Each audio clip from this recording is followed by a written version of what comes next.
The yellow lines on this graph show the amount of animal fat eaten in each country, and the black lines show each country's incidence of breast cancer.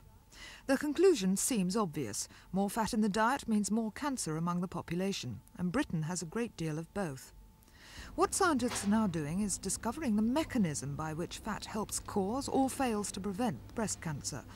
One theory is that it raises levels of two hormones in the blood, estrogen and prolactin, both of which have been connected with tumours in animals.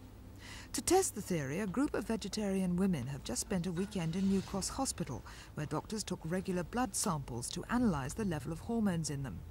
Vegetarians being a notoriously health-conscious lot, I asked how the doctors could tell if a difference in hormones was caused by diet or other factors. It may be that the amount of fat they eat is related to the amount of jogging, but I doubt that if that's true. I mean, it does seem to me that the graded response would suggest that it is diet alone rather than some other thing.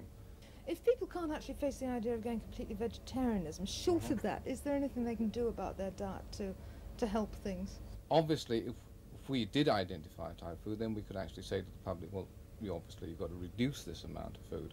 But at the present moment, we have no idea what that is, and therefore, I suppose one comes back to a rather mundane situation of saying, you know, the type of diet you should have is one of moderation. The next step in the experiment is to find a group of meat-eating women and compare the hormone levels in their blood with the vegetarians. If the carnivorous group do show higher levels, the message is clear. Less roast beef and more lettuce won't just keep you slim, it might also guard against one of the most prevalent diseases in the Western world.